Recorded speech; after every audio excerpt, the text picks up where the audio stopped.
If we didn't applaud then, I think it was going to be a long night. Who are we? Why are we here together? I can tell you that. You already know it. We believe the same things, even if you're not sure of that. Let me tell you a couple of things we can agree on for the way the world should move, society should move. Principles we agree on. First of all, working out is a waste of time. It is. It's a waste of time. A friend of mine always runs marathons, and he's always talking about this runner's high. But he has to go 26 miles for it. That's why I smoke and drink. I get the same feeling from a flight of stairs.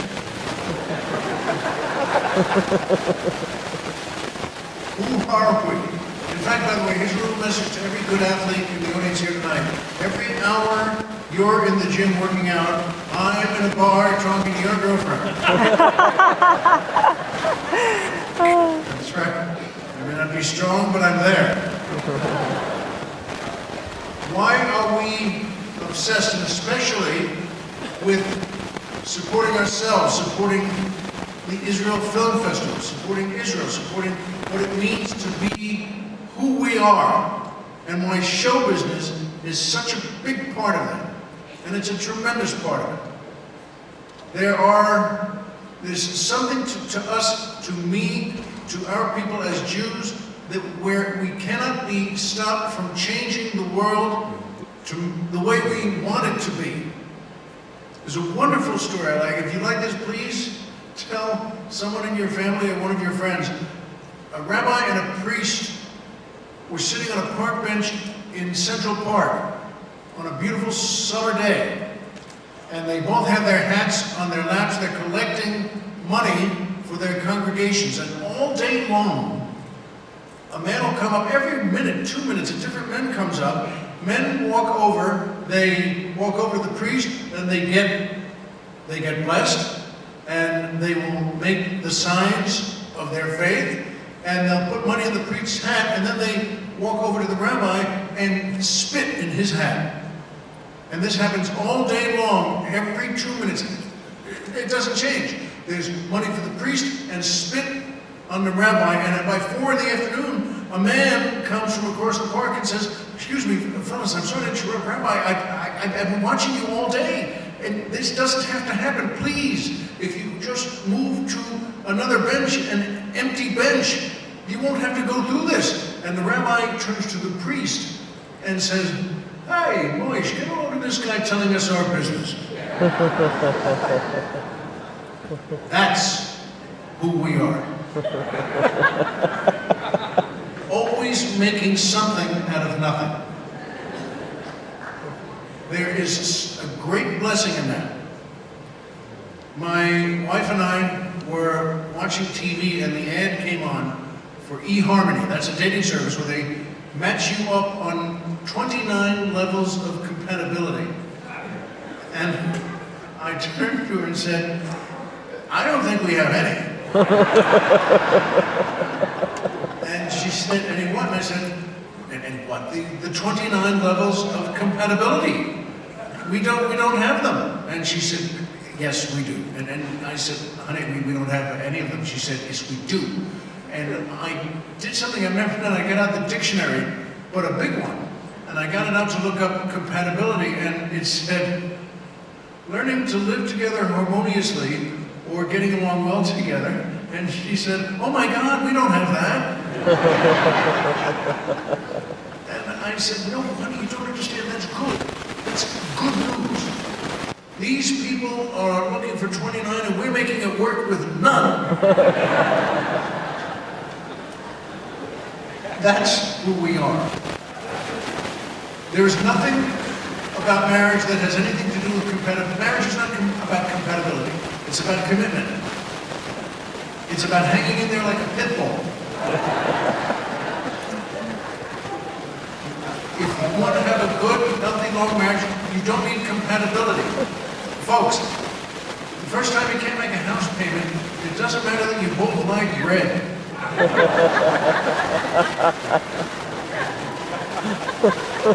Okay? There's no compatibility. It's silly to look for something that's not there, that you don't want there. You know what marriage is? Remember the end of the Terminator where the head burns off, the clothes burn off, the skin burns off, everything, it's just nothing left but that giant metal skull.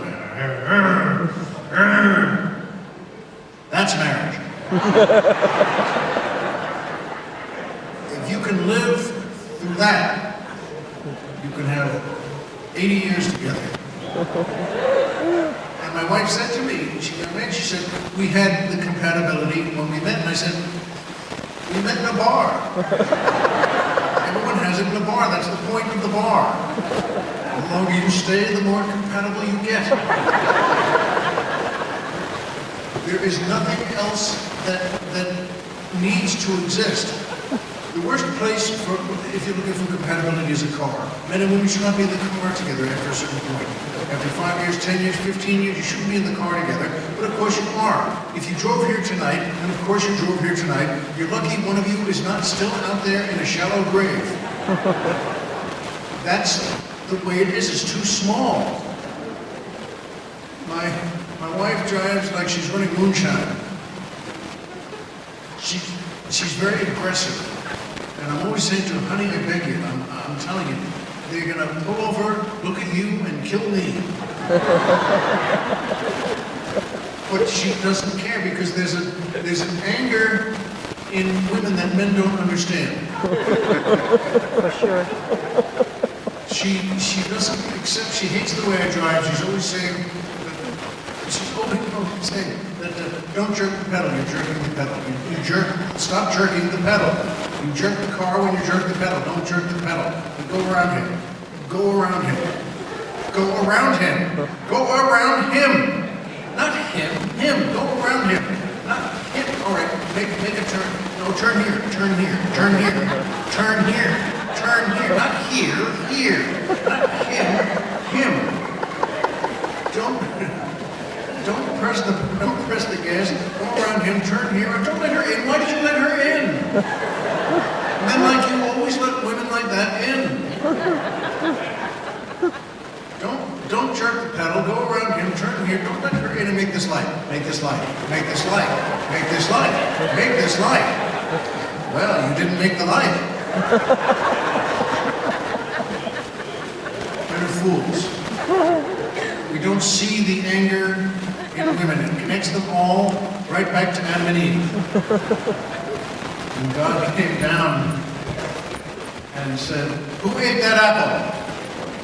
And Adam said, she did.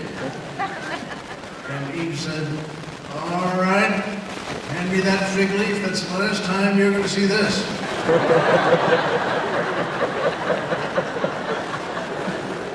Men are fools. And that's the way it should be. That's the way it was meant to be. I will tell you more as we go on. But for now, it is my pleasure to introduce you to another friend of the Israel Film Festival. I'm going to be using that phrase a lot, the friend of the festival.